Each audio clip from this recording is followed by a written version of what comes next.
Another big jump of positive test results for COVID-19 in Windsor, Essex today, and the vast majority are farm workers. FCA is preparing to eliminate the third shift at the Windsor assembly plant by Monday. Some workers are still confused about whether they're being let go. Big storm clouds outside today. Rumbles this afternoon hurt them here. A severe thunderstorm watch is in effect for Windsor, Essex. That heat warning, it's sticking around as well. Colette Kennedy with all the details in her forecast tonight. I'm Chris Hensing. Thanks for joining us. Today, Windsor, Essex recorded its fourth highest daily increase of COVID-19 cases since the pandemic started. 47 new cases announced this morning, and almost all of them are people working in the agri-farm sector. Let's break down the numbers here. 45 people who work in the agri-farm sector tested positive for COVID-19. Now, number 46 is a healthcare worker, and that final case is still under investigation. The health unit says that these agri-farm workers are spread out across farms already dealing with an outbreak. 4 outbreaks at agriculture workplaces in Leamington and Kingsville as of today. And there's new numbers this morning from Ontario Health, who are leading on-farm testing. As of Monday, 19 farms have completed on-site testing of about 176 in Windsor, Essex. 5 more farms will be testing this week. In total, 1,800 workers have been tested and 188 people tested positive. Again, that's as of Monday morning. By CBC Windsor's count, at least 44% of our total cases are people working in the agri-farm sector. And the health unit says the majority are people who are migrant workers. That's more than double the cases from people working or living at long-term care and retirement homes in our area.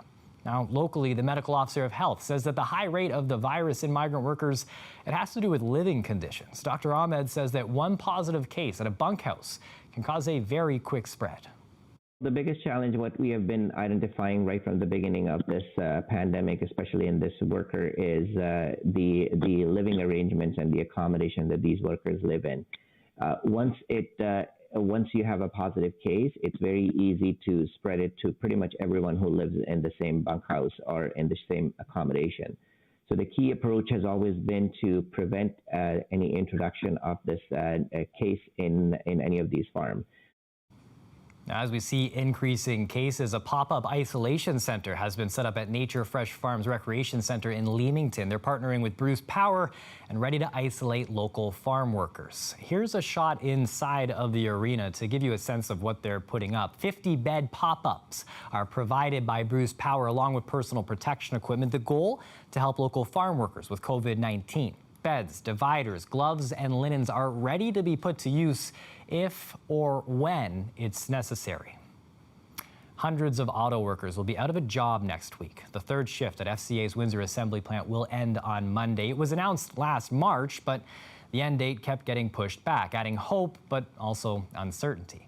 The CBC's Tamina Aziz joins us live in studio now. Tamina, now that we actually have the date and that it is actually happening, it comes during a pandemic. How are workers dealing with the inevitable? Chris, the workers that I spoke with say they knew this was happening for months and are coming to terms with it now. On top of it all, they don't even know for sure if they'll be laid off, and that has them preparing as if they might be. I think I'm gone. I'm most certainly being laid off. I kind of fit in the middle of the layoffs. So didn't know for sure if my job was safe or not, but didn't know if for sure I'm getting axed. What kind of emotions are you going through right now, knowing you're kind of in this limbo phase? First it was stress, pure stress, right? You're freaking out, like, what am I going to do? I'm going to lose my job.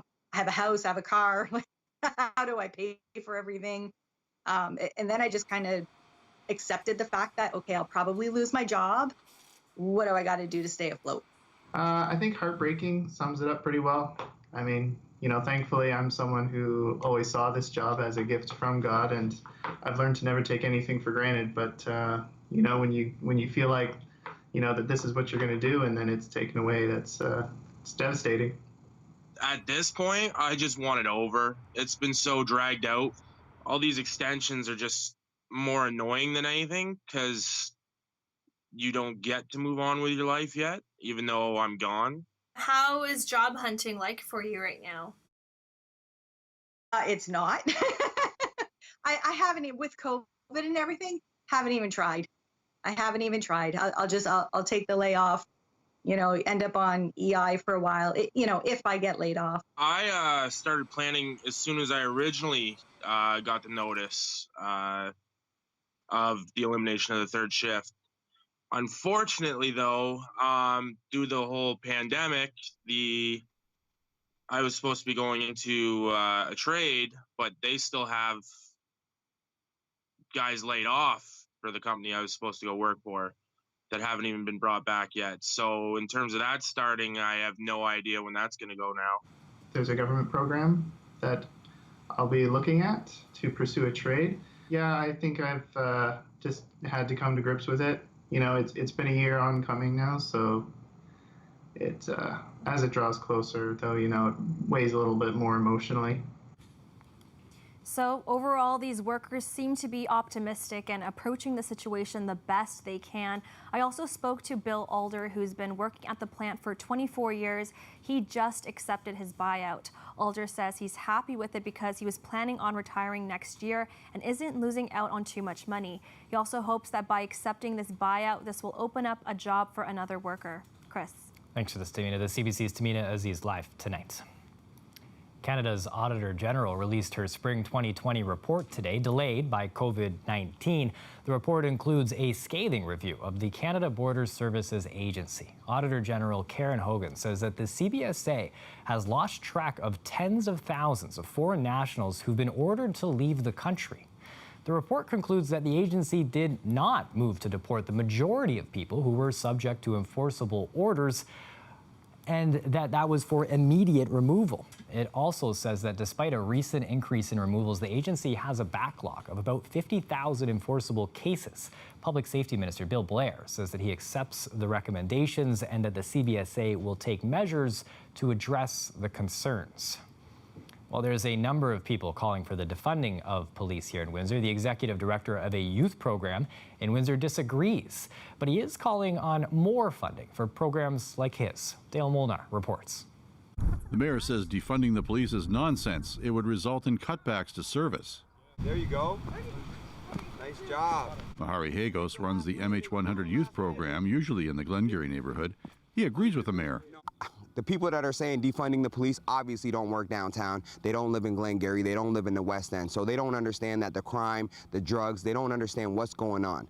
Hagos' program introduces at-risk youth with police to foster better relationships, and he says more money should be spent on programs like his. We get the rookie police, whether they come to Glengarry, and we take them on a tour and show them who the kids are, who the basketball players are, who the good kids are, the kids that are working every day on a daily basis, and that not everybody in Glengarry is a criminal. We would have functions, whether it's pizza parties or field trips, and we would just show them Windsor Police in a different light. Constable Darren Smith of Windsor Police is involved in the program as a volunteer. He says the program is valuable. There's not only black, but there's Arabic, some Asian, and then Caucasian as well. So it's an intermingling of everybody, and it breaks down barriers, and it just you end up establishing friendships and learning from one another, and you realize, hey, you know what, we're all good people. We're here for the good of mankind. The kids from the Glengarry neighborhood say the MH100 program has been a positive influence. Police are meant to help us. We're meant to help each other and be just stronger as a community. I feel like that this is a good opportunity for everybody to do for goals and achievements that they want to achieve. There you go. Flying now, flying. The MH100 program has a $160,000 grant per year from the province. It's in its third year, and Hagos says this money spent goes a long way to preventing crime. They need to invest into building relationships with the youth. They need to know who the youth are, and the youth need to know who the police are. Because if they don't know each other and that relationship is not there, then that's where problems occur. Dale Molnar, CBC News, Windsor. Police are looking to find those responsible for spray painting a racial slur between two schools in Lakeshore. A photo of the racist graffiti was shared to Facebook on Monday. The CBC's Jen LaGrassa spoke to two people who live near the area where the graffiti was found. What was your reaction when you initially saw something like this, specifically, within your community? Frustrated, angry. I mean, we've been faced with a lot. I mean, with the pandemic and then with racial tensions, and just the idea that someone decided that it was a good idea to post that word. It's just very, very frustrating. When did you come across this, and what were some of your initial thoughts when you did see what was written on that pathway? When I saw it, I was just like shaken by what I was seeing. The woman who had initially reported it to the police and to the town, was told that there was nothing that could be done about it, was told that this was private property and that they couldn't actually intervene. That's incredibly disappointing. And you said it was covered up. What does that mean? Like, what did it look like when you did return? So it's spray painted over, and there's BLM there, which means Black Lives Matter. So it has been covered over, which I think is the appropriate thing to do in the absence of it being cleaned up by someone from the municipality or the property owner themselves. Lakeshore officials say that they're disappointed in the racial slur that was placed between St. Anne's and St. William's schools. Officials say yesterday crews were dispatched to remove the slur and blend it into the pavement. That includes the BLM lettering that replaced the slur. The OPP are investigating the matter, and the town wants anyone with information to give them a call. The Premier says that he's looking into rapidly mandating air conditioning in the bedrooms of long-term care residents. We're going to move forward with this. We're going to move forward rapidly. We're going to make sure that the common areas right now within the bill, it says common areas are air conditioned. But just imagine someone sitting up in a third-story room. I know how this works. Believe me, I've been in these long-term care homes, and sometimes they don't have an opportunity to bring these patients, especially now, into these common areas. Ford says he spoke with the Minister of Long-Term Care and is in the process of looking over the Long-Term Care Act. The bill does not require air conditioning, but says homes without it must have a cooling plan in place. CBC News first told you about the sweltering conditions faced by residents in a Woodbridge long-term care home. Tonight, the Premier is crediting CBC News with bringing the issue to his attention. I can assure each and every one of you, part of the media, when I walk into this room, the questions you ask me, I don't forget about them. I address every single one, no matter what ministry it is, and we act on it. And I appreciate what the media does every single day. Now, the company that owns and operates the Woodbridge facility says it would install 18 separate air conditioning units by today. Prime Minister Justin Trudeau says that his financial support for Canadians has allowed the country to restart the economy in a stronger position than some of our allies. And he seemed to be singling out the U.S. in particular. Now, when he said that Canada has controlled the spread of the disease better than our neighbors, this afternoon, one of his senior public health officials said there is still a very real potential for a spike in new cases here.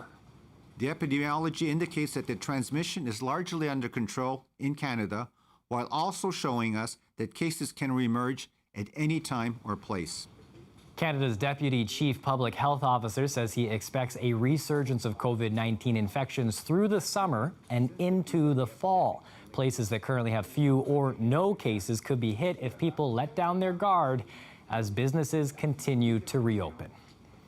And as they slowly reopen, we're getting a look at the fiscal snapshot of the cost of the COVID-19 crisis today. And the price so far, it's been very high. Canada's projected deficit now exceeds $340 billion. CBC's David Cochran has the details.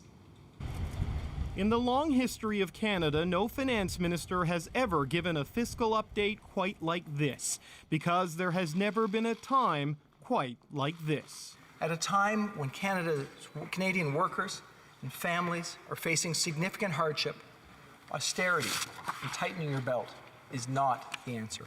The cost of COVID has been enormous.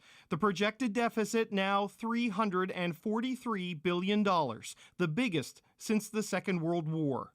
The debt now projected to hit a record high of $1.2 trillion. The economic toll, the worst since the Great Depression, with the economy expected to shrink by 6.8%. The job numbers staggering. 5.5 million Canadians have lost their jobs or most of their hours. That's 1/3 of the entire workforce. Some will criticize us on the cost of action, but our government knew that the cost of inaction would have been far greater. But the cost has still been great. Even after all that spending and tentative steps towards reopening, thousands of businesses are still closed. Millions of Canadians can't work. So the one new measure in this snapshot, about $50 billion for future changes to the wage subsidy, which will be tweaked and extended to allow more businesses to reopen and rehire. The Prime Minister has absolutely no plan to help Canadians return to work, no plan to guide our economic recovery, no plan to stimulate growth, attract business investment, or to create the conditions for job growth. As bad as these numbers are, there is a real chance they could get even worse. If there is a second wave, another surge in COVID cases that would trigger another lockdown and require even more federal aid. David Cochran, CBC News, Ottawa. And locally, we have our own sort of snapshot on what COVID-19 will take out of Windsor's budget. The total net financial impact, $29.7 million. Here's the numbers with a bit of a breakdown. Revenue is down big, losing millions in expected money from Transit Windsor, money from the casino, and expected income from the Detroit-Windsor Tunnel. A big chunk is also money that they expected to receive from recreation fees. Some costs are up because of COVID, cleaning parks and facilities, for example. Huron Lodge upkeep, that's another $1 million. They have been able to save about $16.6 million in avoided costs. So salary, overtime, fuel savings, it's all expected to cost less this year. And in total, they're projecting a $29.7 million net impact to the budget. Windsor's mayor says that the province and the federal government need to do more. Now, while the Premier and Prime Minister are unable to reach a fair deal for municipalities, he says, it will be the taxpayers of our cities and towns who will suffer as a result. He went on to say, I expect Ottawa and Queen's Park to resolve their differences as quickly as possible. And as you heard, the border shutdown has really hit our budget here, and the crossing numbers released by the Canada Border Services Agency show that overall travel is still affected by the restrictions. COVID-19 closed the border to essential travel back in March. And here's a look at some of the numbers. About 91% fewer Canadians crossed land borders and 95% fewer entered Canada by air between June 29th and July 5th. But there's almost no difference in commercial truck traffic. It shows two things. I think the main thing it shows is that the sort of large-scale manufacturing that has supply chains that stretch across the Canada-U.S. border is back up and running. And the reason the numbers were much lower, if you looked around the beginning of April, was the fact that most of the automotive plants have been shut down. And that's the biggest single industry that drives the movement of trucks, certainly through the crossing here at Windsor. And just a reminder, the Canada-U.S. border is currently set to remain closed to non-essential travel until at least July 21st. And although truck traffic at the border seems to be back on track, other areas in the transportation industry are seeing the effects of the pandemic. Via Rail announced today that it's temporarily laying off about 1,000 unionized workers. The company says that it doesn't anticipate ridership will return to pre-COVID-19 levels in the foreseeable future. Those layoffs, they're going to take effect on July 24th. A live look outside here as we continue to deal with that heat warning in Windsor, Essex. Certainly a lot of rain for some parts of us out here last night, and those thunderstorms we were warned about this afternoon. Colette Kennedy will break down all the details after the break.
And joining us now for a live look at the weather is Colette Kennedy. Colette, you were telling us yesterday about those isolated showers, and it really kind of stuck. Part of LaSalle flooded, the area by the river, but then I'm in the downtown. I didn't see a drop, but other people on the south side saw some. It's wild how it just hit or miss.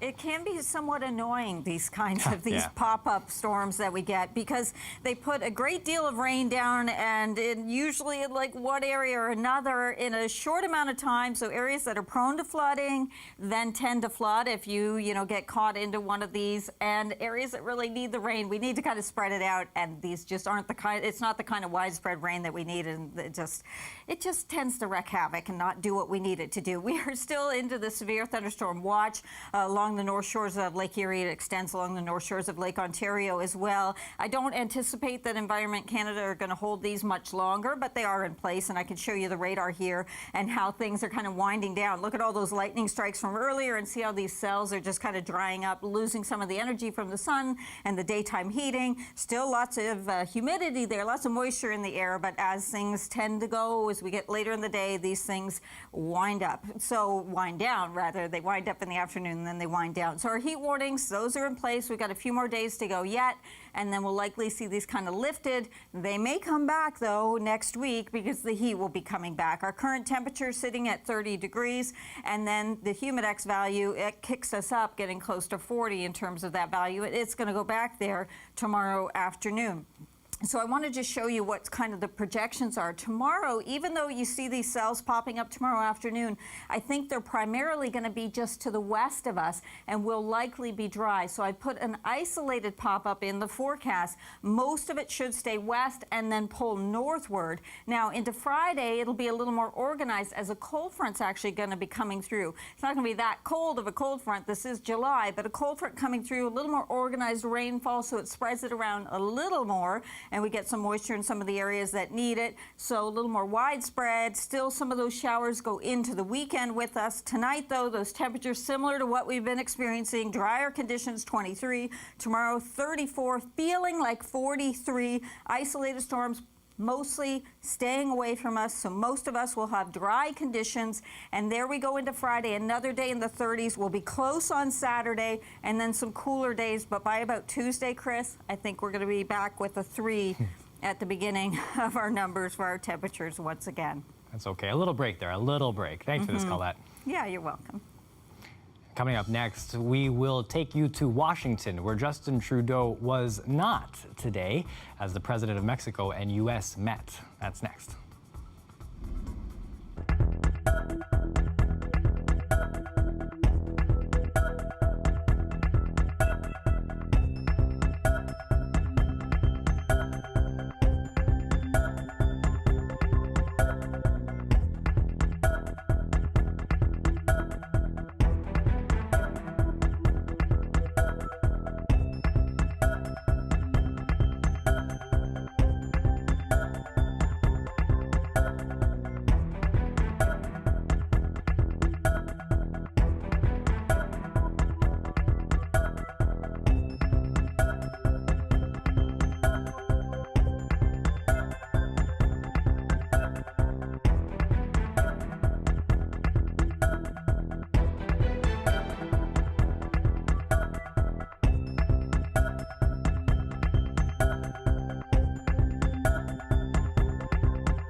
The fiscal snapshot in Ottawa is one of the reasons Justin Trudeau declined an invitation to go to Washington today. The president of Mexico and the U.S. are holding an event at the White House celebrating the trade deal that replaces NAFTA.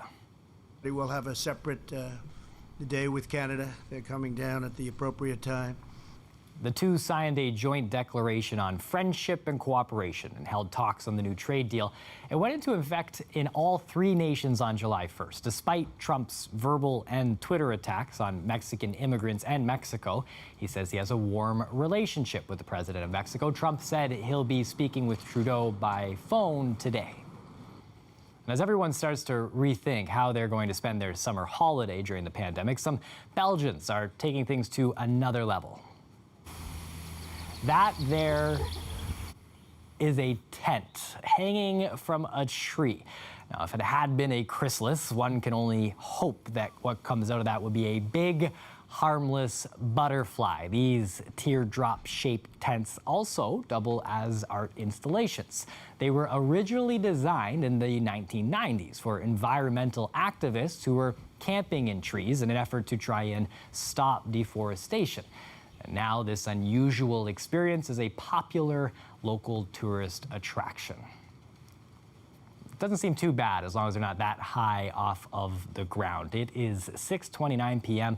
and that's it for us at CBC Windsor News. Don't forget, for news anytime, you can go to our website, cbc.ca/Windsor. We're on social media too. You can check us out on Facebook, Instagram, and Twitter. And of course, we always have Tony Doucette and the team ready with the stories you need to know in the morning on Windsor Morning 97.5 here in Windsor. Power and Politics is up next. Thanks for watching. Have a great night.